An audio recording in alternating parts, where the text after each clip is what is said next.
Hello, my name is Cindy Odom, and it's a pleasure to be with you this morning.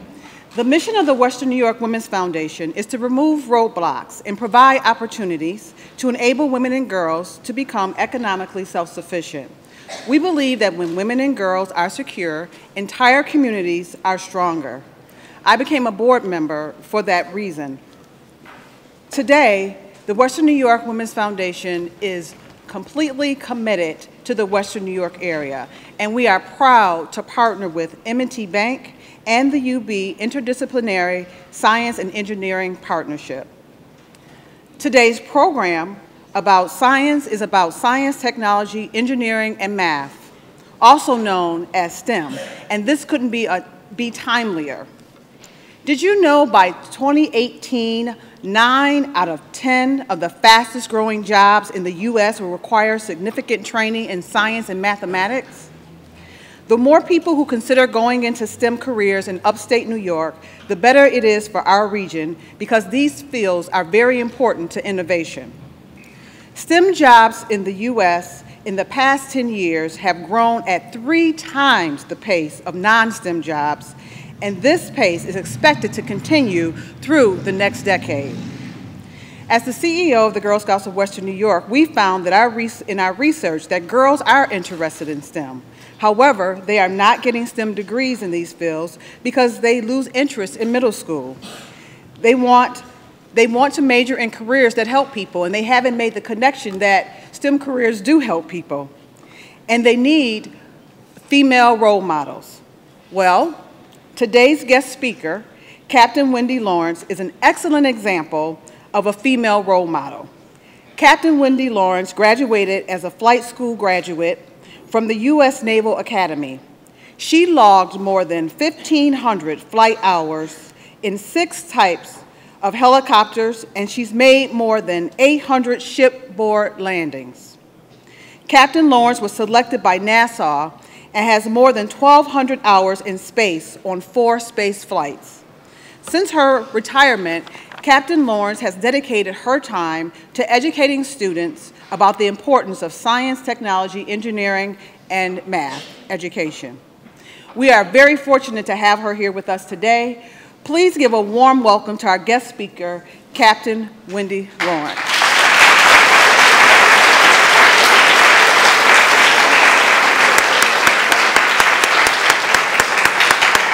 Good morning. Can you all hear me? Very good. Well, welcome. It's really fun for me to have an opportunity to speak to you all today. It's fun to feed off your excitement. I'm here to show you that STEM can be a lot of fun, particularly when you get to apply it when you're up in space. So I'm going to spend just a few moments this morning sharing with you what it's like to be up in space, to live there, more importantly, to work there. I'll talk a little bit about some of the science that we do on the International Space Station, and then we'll have a little bit of time at the end for you all to ask me some questions. But my story really starts many, many, many, many years ago now, back when I was 10 years old in July of 1969. And I still remember sitting in front of my black and white television at home, because we did not have color yet. And I can't tell you exactly what it was about watching Neil Armstrong and Buzz Aldrin walk along that lunar surface for the first time, but it absolutely captured my imagination. And I remember as a 10-year-old, I said to myself, wow, that looks like a lot of fun. I think that's what I want to do when I grow up. I want to be an astronaut. I want to fly in space. So we're going to talk about a lot of different things this morning, but what I say next is what I really want you to remember, and it is this. I am a person standing in front of you in the flesh who was able to make her dream come true. But aside from the fact that I'm much older than you all are, I'm not really any different than any of you out in the audience. So what I am saying here, it is possible for you to make your dream come true. But here's what I've learned along the way. Here's how life works. Nobody's going to walk up to you and just hand you your dream. Life really does not work that way. You are going to have to work hard to pursue that dream to make it come true. So first and foremost, I really want to encourage you all to have the courage to dream that dream. Don't just look at yourself and say, there's no way I can make it come true. You owe it to yourself to try. And then you've got to follow it up with hard work. And the very first step as you pursue that dream is to continue to do what you are doing right now, which is to go to school and get a good education. I know your teachers say that a lot. I know your parents say that a lot. But it is true. A good education is the foundation that you need to build the rest of your life on. You get that good education, it will open up a lot of doors for you. When you finish high school, there will be a lot of opportunities that you can choose from. So have the courage to dream your dream. Work hard to make it come true. For me, I grew up in a Navy family, so as I thought about, ooh, what should I do to make my dream come true? I was not very creative. I kind of went with the flow. I went with family tradition. I went to the United States Naval Academy. I learned how to fly helicopters, unlike my dad and grandfather who flew regular planes. It was actually very fun to fly helicopters. It never got boring to fly backwards. And I can honestly tell you that flying on and off a ship, particularly at night, was far more terrifying than riding the rocket. So it prepared me well to be an astronaut. So after a lot of hard work, finally in 1992, NASA did select me to be an astronaut. As you can see, I got to fly in the shuttle 4 times, and these just represent the official crew photos of the missions that I was on. And on my last flight, I got to go up to the International Space Station, which is on orbit as we sit here in this auditorium, going around the planet very, very fast at an altitude of about 225 miles straight up above the planet. Very pretty picture of the International Space Station. As you can see, there are 5 space agencies participating. Over many, many years, we finally assembled it. So this picture does not give you a sense of just how big this thing is. How many of you have ever stood on a football field? So put yourself on that football field and look from one end zone to the other. If we could bring the space station back down to Earth, it would stretch from one end zone to the other. This is the largest spacecraft we have ever assembled. It is a marvel of engineering. And we put it together because we wanted to take advantage of the very unique environment we have as we orbit the planet. Are we still in Earth's gravitational field when I'm 225 miles above the planet? I am. Still very much in Earth's gravitational field. But because I am traveling so fast around the planet, I'm in a condition that's called free fall. Difficult to explain the physics. The bottom line is we don't feel gravity. So again, this creates a very interesting environment for scientists. Down here on Earth, everything we do is dominated by gravity. It is the dominant force. But when you go up and you work on the International Space Station, we've taken it away. And so now scientists can begin to see some of the other forces that are involved in things down here on Earth that we see day in and day out and we just take for granted. So on board the International Space Station, we have a facility called the combustion facility. And excuse me a minute while I dig out a laser pointer. So that's a combustion facility. Basically, it's a way for astronauts to light things on fire, which is a very fun thing to do in space. I got to do that on one of my missions.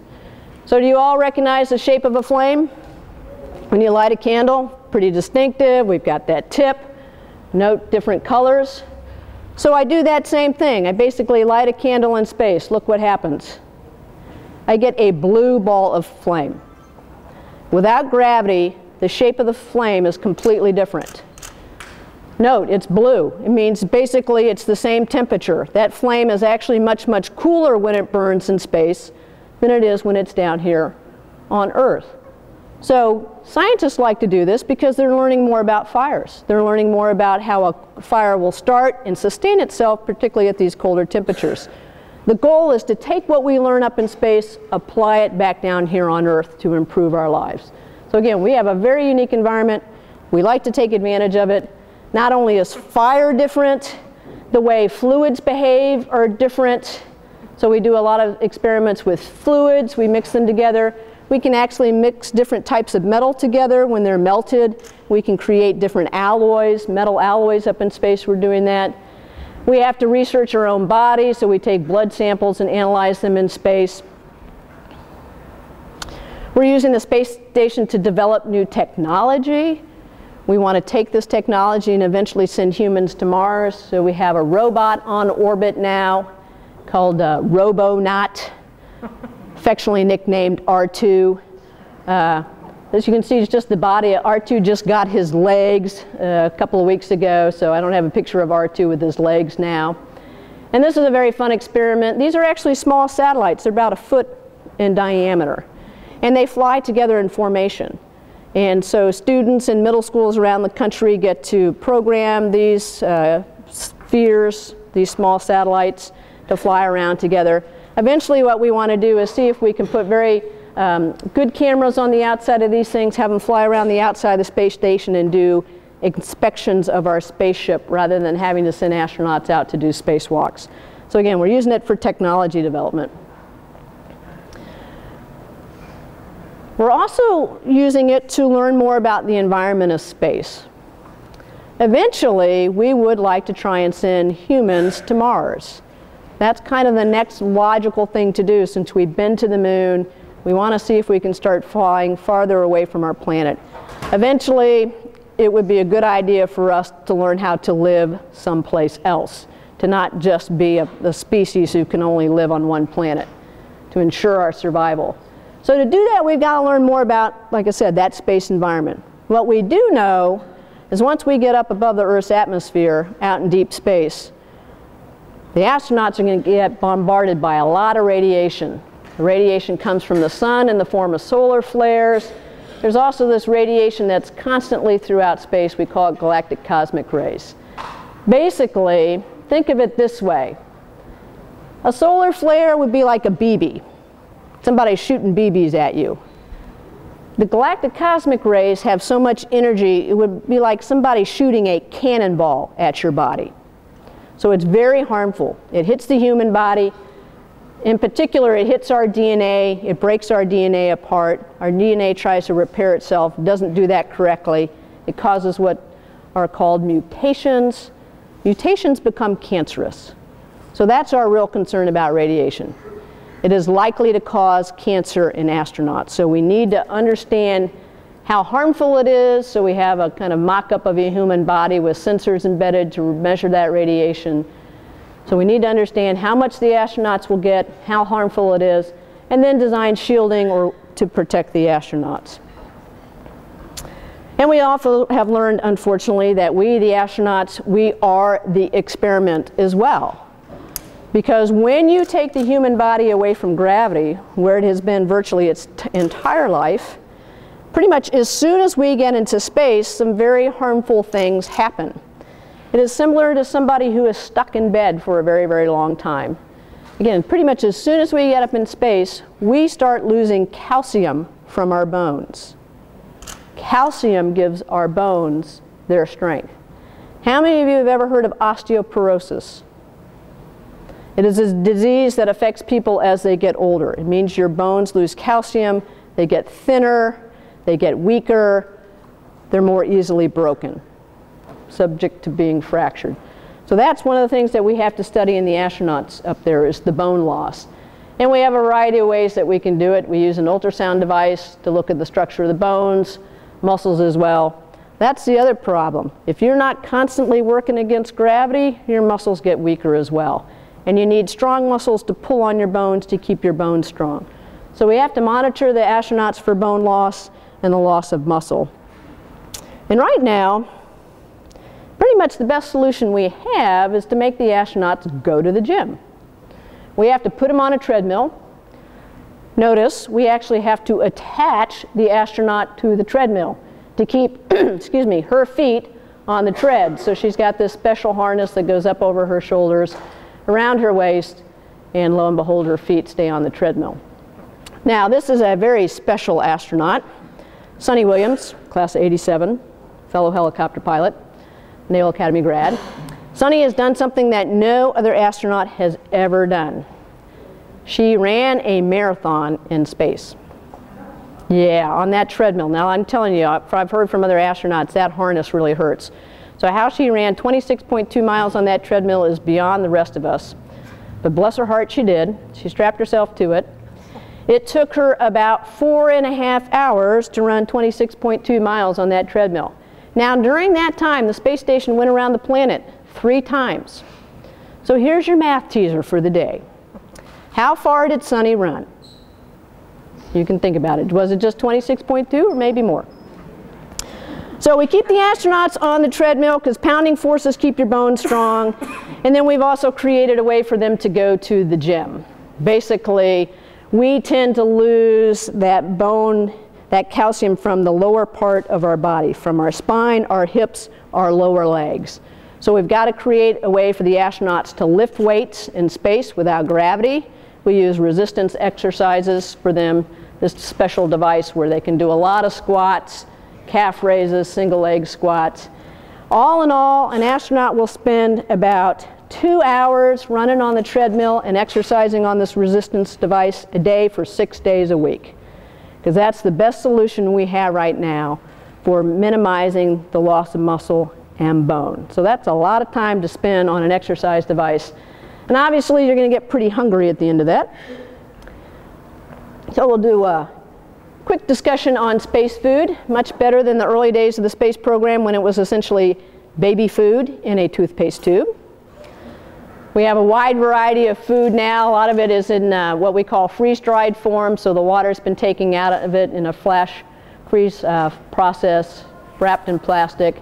So this astronaut's gotten up in the morning, he's gotten his freeze-dried scrambled eggs, he's put water back into them, put them in the oven to heat it up. This was a small kitchen that was on board the space shuttle when it was in flying. He's a fairly clever astronaut. He wanted to make breakfast tacos for his crew, but he did not want his tortillas to float away. So he's put them in these gold clips, which are Velcroed to the locker. Spooning out the scrambled eggs, he's got his ketchup, putting that on. Notice that thanks to the stickiness of the sauce, it stays on the tortillas, and lo and behold, we have the assembly line of breakfast tacos. This is a fun picture to show because this astronaut's nickname is Taco. So Taco's making tacos. Picture from the International Space Station, a close-up of the food. Again, the scrambled eggs, sausage patty that you have to add your water back in, your tortilla. Notice everything we drink is enclosed in a silver pouch. It's in powdered form. We add the water back in. We have a straw with a clamp on the end. So once you're done drinking, you clamp it off. And there is a table up on the International Space Station. The crews can have their meals together.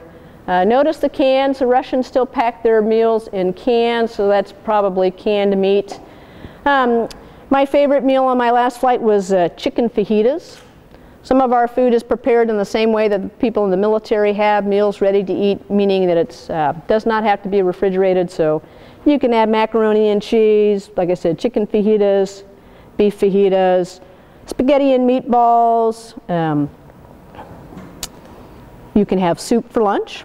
You can have a wide variety of things for breakfast. Like I said, scrambled eggs, oatmeal, granola. We use powdered milk. And it all is much, much better, like I said. And of course, you have to play with your food because everything floats. M&Ms are by far the best dessert to play with. You just literally put them in your hands, open it up, they start floating around the crew compartment. You can swim through the air and pluck them out. But on a serious note, we do not have refrigerators and freezers on board the International Space Station. So fresh foods are absolutely a luxury item for the crew members who spend 6 months at a time on the space station. The only way they get fresh fruits and vegetables is when someone or something comes to visit them. So that's another experiment that we're doing on board the International Space Station. We're trying to figure out if we can grow plants. So we have an on-growing series of what we call plant growth experiments to determine if you can plant a seed, expose it to light. Will the seed germinate? Will the plant grow? If so, what happens to the leaves? What happens to the stems? Will they still be as strong without gravity? We're learning that they're not as thick. The stems aren't as thick. The roots go in all different directions. They don't go straight down anymore. They will stay in the dirt, but they go in all different directions. But we're still not at the point of knowing whether or not we can harvest the fruit, plant the seeds again, harvest the vegetables, and grow it generation after generation. But this is a very important question for us to answer, because if we're truly going to live on board a spacecraft for months, if not years at a time, we need to know if we can grow our own food. And if we can't, we need other solutions. So something else that NASA is going to use the International Space Station for is 3D printing of food. So a 3D printer will launch, I think, next month to the International Space Station. The crew will use food powder to experiment and see if they can create their own food. I don't think I want to be part of that experiment. Not yet. So again, fun fact, look what water does when you squeeze it out of your drink bag without gravity acting on it. It is a big blob. It just floats in place. Now the dominant force is the attraction between the water molecules. That forms it into a big blob that floats around. So I want you to remember this, everything floats. We're going to speed up here a little bit just to talk about how we stay clean in space. Unfortunately, there's no shower. Think about what makes water leave the shower head. Why does it fall down on you? Good old gravity. So instead, we just take rinseless soap and shampoo, similar to what they use in hospitals for people who can't get out of bed. You kind of squeeze it into your hair. It's easy when your hair is short. Rinse it out, towel it off. It works pretty well. If you live in space, eventually you want to get your hair cut. Again, good human ingenuity. They needed to solve the problem of, well, I can't just use the barber shears, because if I cut my hair, what's going to happen? It's going to float around with me. So attached to the barber shears, a vacuum cleaner to suck everything up while you clip the hair. I was only on short duration flights, mainly 2 weeks in space, so we didn't worry about haircuts. That's what happens when you let your hair out of your ponytail. Everything floats pretty much straight up.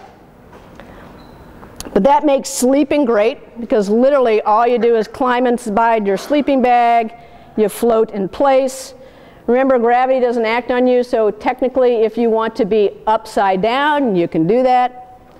That's what your arms do without gravity acting on them when your arms are relaxed.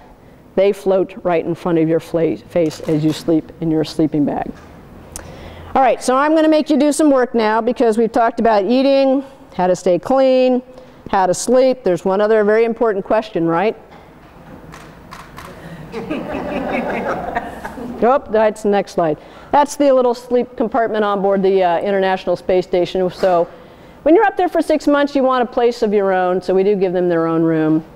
But now the all-important question. This was the toilet that was on board the space shuttle, similar to the one that's on board the International Space Station. So I am going to make you all solve this problem. You are now NASA engineers. Put on that engineering ball cap. This is the problem you need to solve. You have 2 types of waste that you need to carry away from the human body, right? You got liquid waste. You have solid waste. Yes, we'll frame the problem at that. So your job is to design a toilet that can work in space. You do not have gravity to help you. How are you going to make your toilet work? Because after I've had my coffee, I'm going to have to go, right? So think about what you've seen down here on good old planet Earth. Something that you could take advantage of, a physical principle, a concept, a piece of machinery. What could you use to make your toilet work? Think about it. You got an answer, raise your hand. What would you use? All right, yes. I would say have like a small and then like have a chute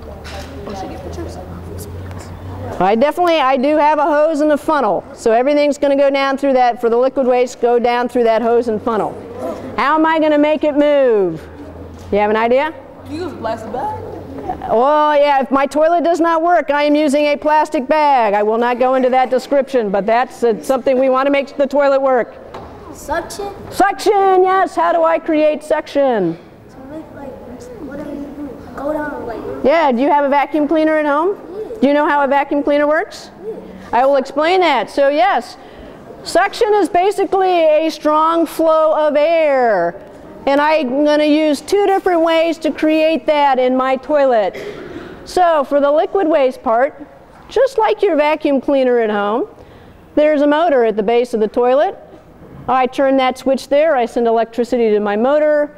That drives a fan. That fan starts spinning very, very, very fast. It creates that strong flow of air that captures that liquid waste down through the funnel and hose into a big storage container. Now, for the solid waste part, you would probably correctly guess that yes, that seat is for the solid waste part. Unlike your toilet at home, I actually have to attach myself to my toilet in space. So I put my feet here, rear end goes there.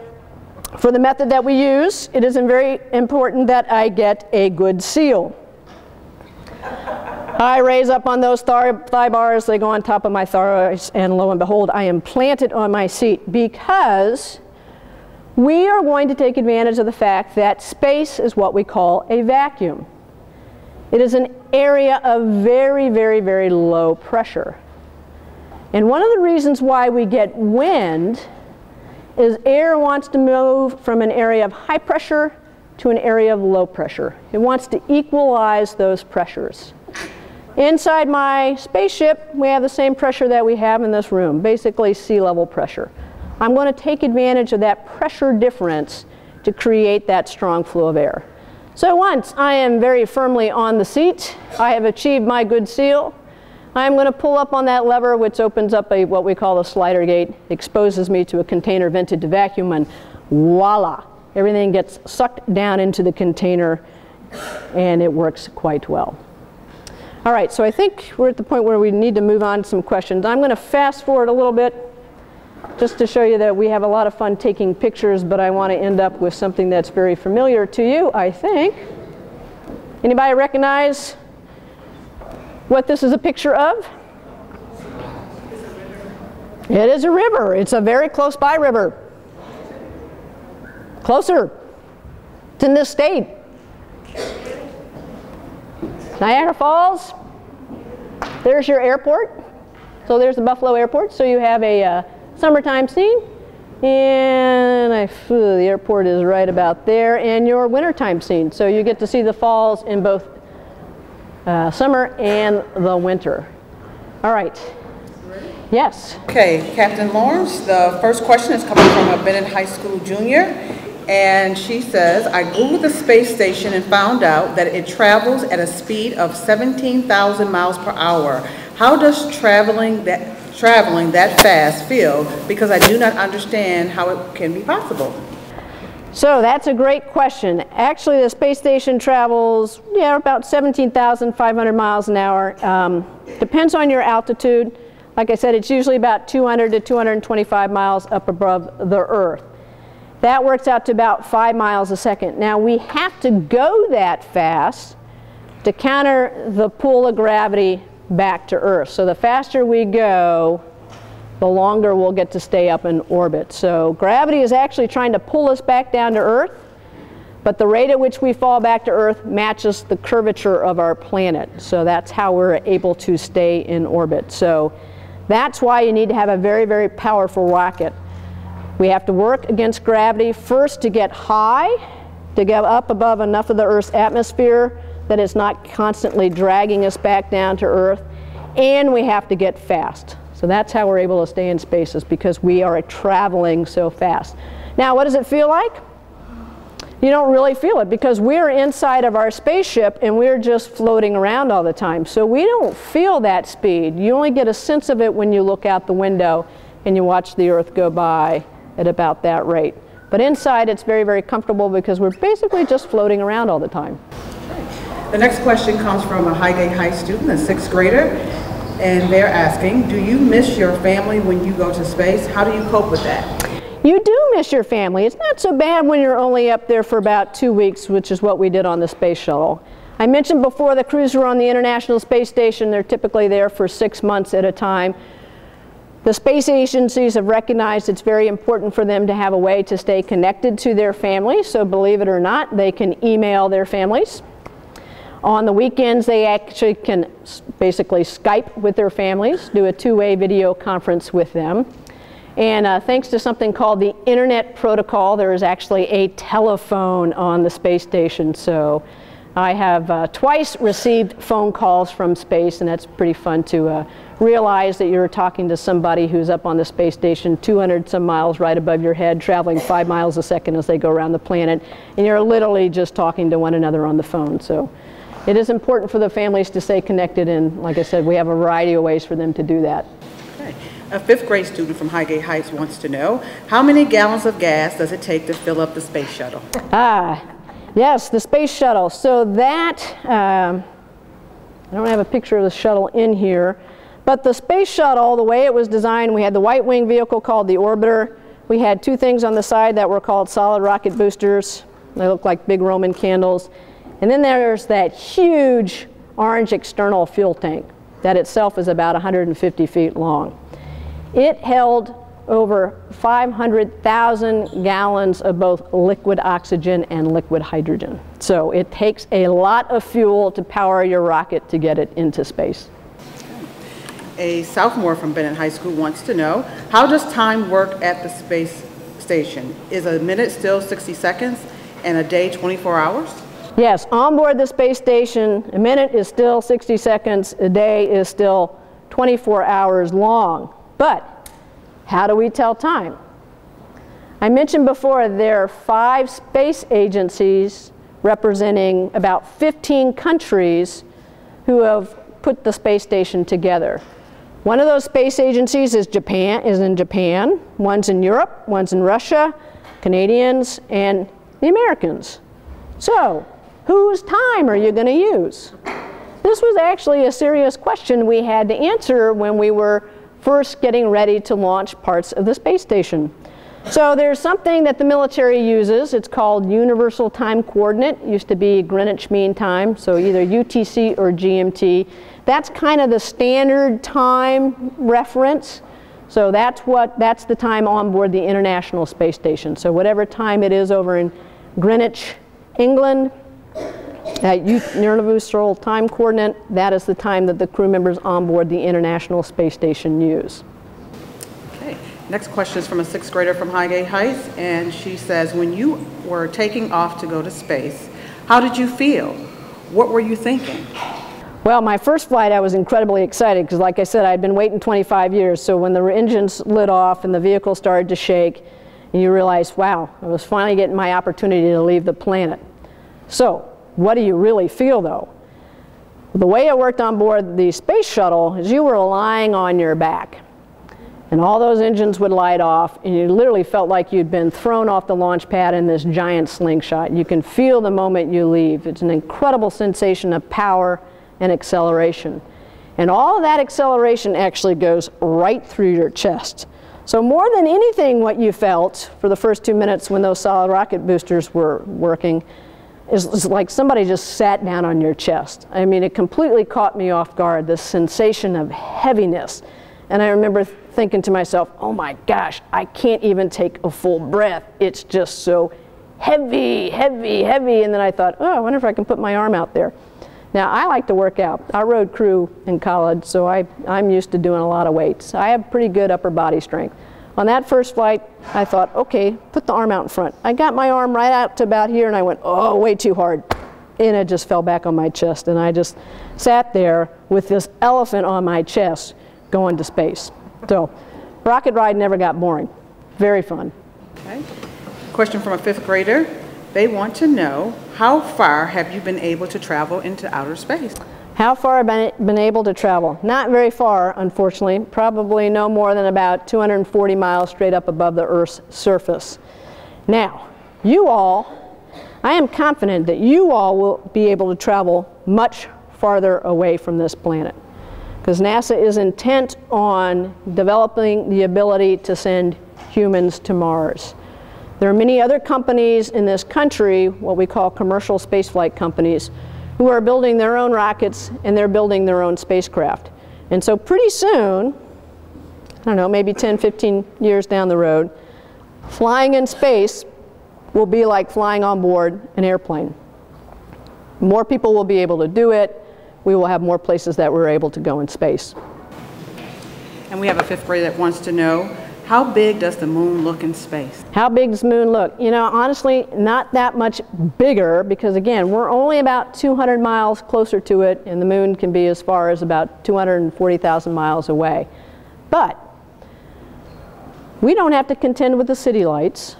We're up above the Earth's atmosphere, so when we look out the window of our spacecraft, when we're over the part of the Earth where it's nighttime, we can see all the stars.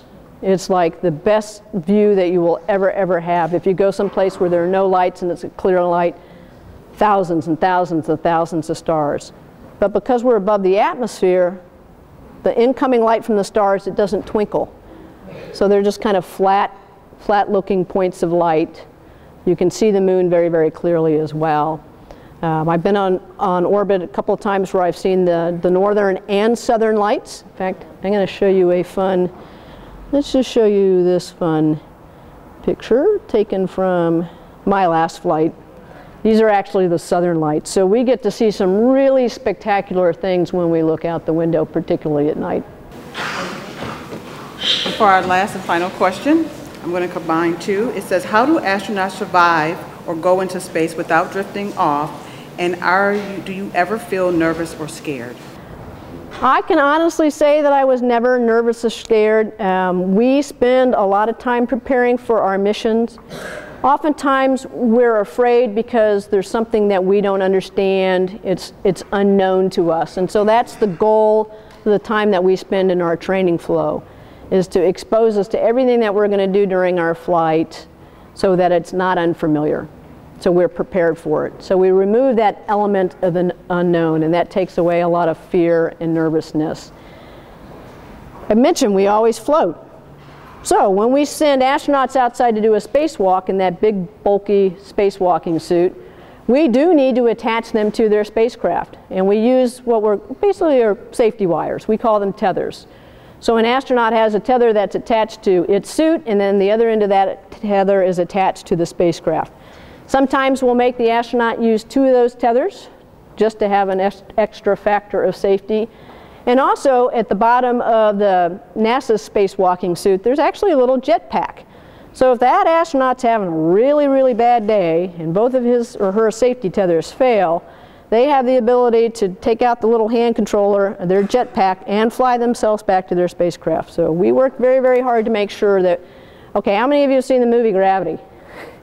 Okay, we work very hard to make sure our astronauts do not float away from their spacecraft. We always want to keep them attached to their spacecraft. Thank you very much, Captain. You're welcome, and thank you. It's really had a lot of fun today.